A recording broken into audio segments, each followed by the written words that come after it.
It's a mental toughness, and that's what I feel. War, that's what's on my mind. I finished hitting him with 1, 2, 3. I want to back off him just a little bit so I can hit him with 4. Sends Hearns, he doesn't know where he is. Hagler goes in for the kill now. He's gone. He's down, and he may be out. On instinct, though, Gil. He's just hanging a big right hand. That's it, Tim. A huge right hand. Forward. The fight's over, Tim. A huge right hand by Thomas Hearns. April 15th, 1985, Caesar's Palace, Las Vegas. Two of the most dangerous men in boxing walk toward the ring, knowing only one will leave with the undisputed middleweight championship. What happens next will go down as one of the most explosive fights in boxing history, a 3-round war where every second is a fight for survival. But how did we get here? How did Thomas the Hitman Hearns, a towering puncher with a legendary right hand, and marvelous Marvin Hagler, a relentless southpaw who had clawed his way to the top, become the perfect storm for mayhem? Stay with us as we unravel the story behind one of boxing's truly legendary nights. Two fighters, two paths, one destined collision. Keep that belt by your bed, because come April 15, and 3 rounds. Let's start with the man who built an empire in Detroit, the Motor City Cobra himself, Thomas Hearns.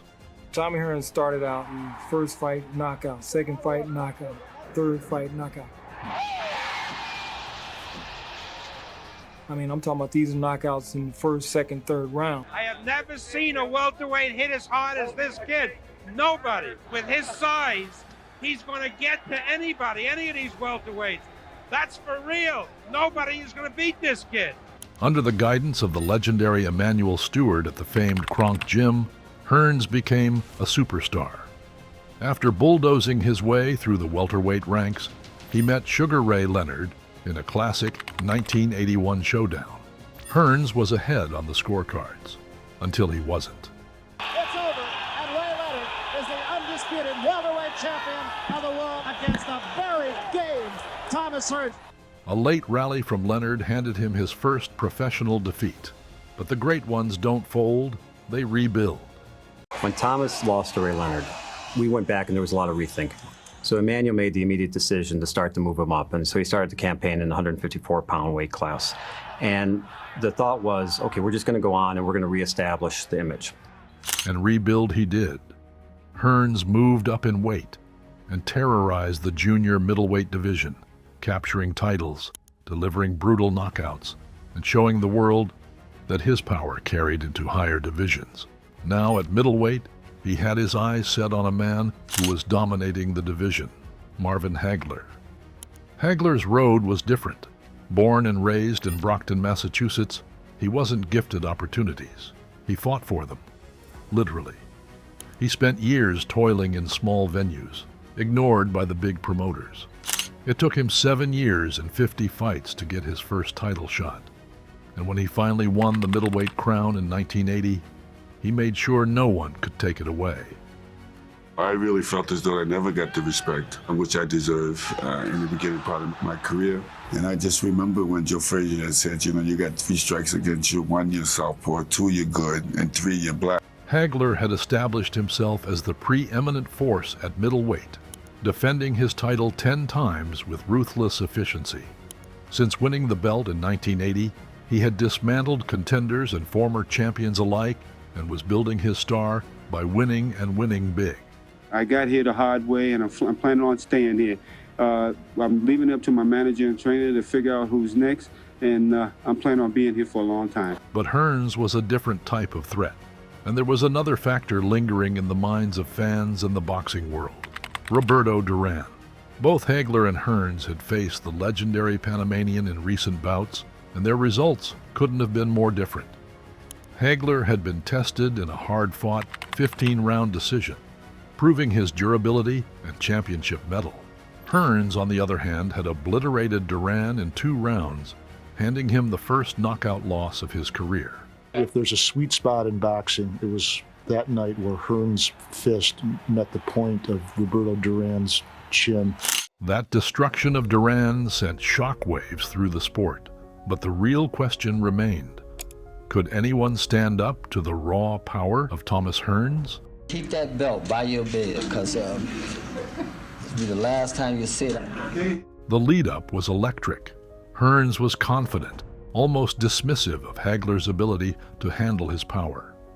As fight week approached, celebrities and fans swarmed Las Vegas, some in awe of Hearns' power, others trusting in Hagler's unshakable will. The tension only grew as the weigh-in brought both men face to face, their mutual disdain clear for all to see. Hagler, always the warrior, made his mindset clear, arriving at press events wearing a hat emblazoned with one word: war. The two camps engaged in a war of words, the tension rising with every passing day. It's a mental toughness, and that's what I feel. War, that's what's on my mind. You know, and then he had that big mouth, and he's telling what he's gonna do. He's gonna knock my bald head off. I already know who the winner is. And as for my man say he never fights a man twice, that's right. He's never gonna fight me again, because this is gonna be his last fight. Then came fight night, and from the opening bell, chaos. Round one wasn't just a round, it was a fight in itself. 3 minutes of destruction. Hagler came out like a man possessed, knowing he couldn't let Hearns dictate the pace. Hearns met him head-on, launching that legendary right hand and landing hellacious blows of his own. This is still the first round. That first round was telltale. Hearns had broken the right hand he was counting on to stop Hagler, but kept firing, delivering everything he had. Hagler? He smelled blood. At the end of the first round of that fight, I remember thinking, could there ever have been a better round in the history of boxing? The first round ended. Thomas told me my right hand is broke. I hit him a little too high up over his head. Just crushed my right hand. I think that was his best shot, and I knew for myself that in order for you to knock me out, you better hit me with that ring post because I ain't going nowhere. A cut threatened to stop the fight, but Hagler wasn't letting anything, doctor or referee, stand in his way. He pressed forward, launching a missile of a right hand that sent Hearns crashing to the canvas. And just like that, it was over. Hearns turns his back, takes another right. Hearns in deep trouble again. Hearns is down. Hearns is down in the third round and on his back. I told you a long time ago that I was a great fighter. You said, not yet. Not yet, you said. You still got to prove yourself. Well, did I do that tonight? The man showed his greatness, and then I have to say that it was one damn good fight. This was more than a fight. This was war. This was history.